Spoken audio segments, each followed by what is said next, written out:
ที่อยู่ก็จ้างกรรมตรามลายพอดังดีสังพอดังมีติที่อยู่เนี่ยจ้างกรรมตรามลายติที่อันนั้นมีสังขณะหาบาอยู่นำตราลงในหูจักจังหูจักมันหูจักว่าอีสังตูเก่าเงินเก่าคำเก่าลูกเก่าเมียเก่าอุสาบิสิอีสังมาอีสังเป็นเก่าเป็นหมดในบรรทังแต่กายะดิฏฐิเนาะ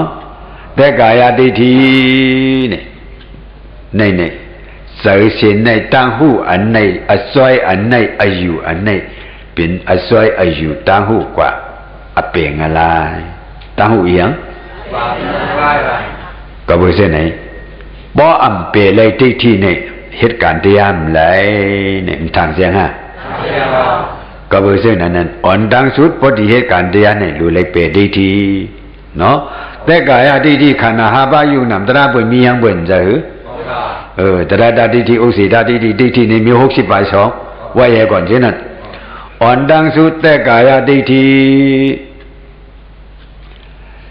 แต่กายะดิฏฐิว่าในตีเหลียวในอันนั่งหูตีเหลียวในอันนั่งหูตีเหลียวใน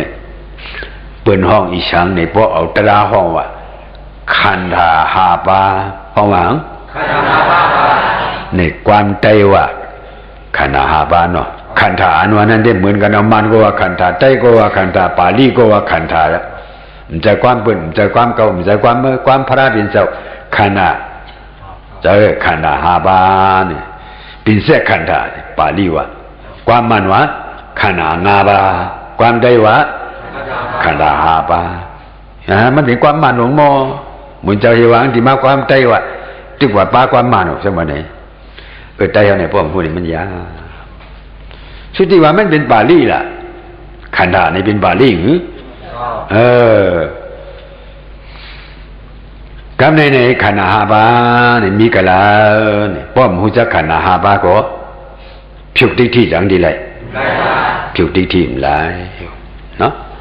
ผิวดิฏฐิมเลยดิฏฐิเนี่ยมันอเยยกาอยู่นึงความหมายเขาว่าเยี่ยมลันสุเทอุมีเหล่าความหมายเนาะตราหมายเขาห้อยเยี่ยมลันสุคนยิงก็บอกว่าตั้งตึกมีดิฏฐิอายุผิดเบิ่งอยู่ว่าในซึ่งว่าพี่ซ้ำว่าหอกหลงเหลี่ยมหนึ่งมาปักเสมาโหเสเขาเข้าว่าบ่จันบ่ไหนก็ที่ตายเนาะมันตายกวยก็อย่าบินเนี่ยจันบ่จันที่ตายหอกหลงเหลี่ยมนี่ปักไว้บ่โหเสบ่จันออกก็เลือดปุงเพราะเลือดปุงก็จะขาดตายจะมีทอดอาเยี่ยมเยอะพอถอดของที่ตายในอาเยี่ยมเยอะจังอาเยี่ยมเยอะตายมาปอบป้องกายหนึ่ง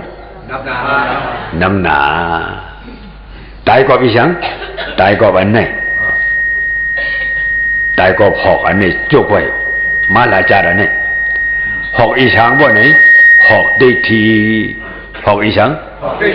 หอกดิฏฐิจังว่าบ่ไปเปเลยดิฏฐิว่านี่จะไปถอนหอกไหนวะบ่ถอนมันตายมันเปเลยดิฏฐิเลยตายกว่าว่านี้กว่ากันแล้วมืดไปถอน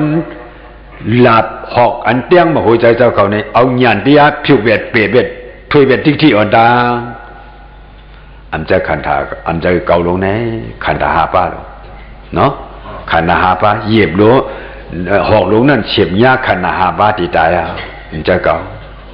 ก็อย่ามันเจออันใดที่ต้องเปลี่ยนเขาใครเอาขึ้นมาตายนี่จังดีมีอ๋อจองมาหลุดเลยตายก็หอกลุกมากในเจอขณะไว้จองมาหลุดเลยตายก็หอกเราในมากในฮิก็ไม่ได้ตายก็ไอ้กาตายในเสียจ้าก็อย่ามันเลยยุ่งนามหลงขันธาหลงเพราะตายจังดีซ้ำคือว่าขันธาก็เองก็มันทุสังขณะในซ้ำนี้ยังทุกขติสาขณะเป็นยังทุกขติสาก็บอกเช่นนี้ผู้จักขันธาทุกขติสาลีงามยาวบ่เนี่ยในเป็นทุกขติสาขันธาหาบาทุกขติสานอนเป็นในไว้บ่เนี่ยท ถอดนะจังดีกว่าอะไรดีกว่านี่ญาณเข้าฮะอีสังเข้าติ๊กที่มถอดถอดถอดติ๊กที่เฮอ่อนตังจังถอดละเนาะดีได้ถอดสังอันตังเบติ๊กที่ถอนติ๊กที่ถอดติ๊กที่เสียเอา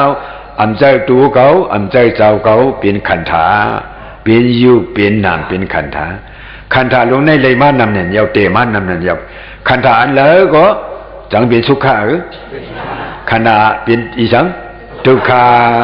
ก็เมื่อเป็นขันธาผีก็ทุกขาก็มาเป็นขันธาคนก็ทุกขาก็เป็นขันธาสัตว์ก็ทุกขา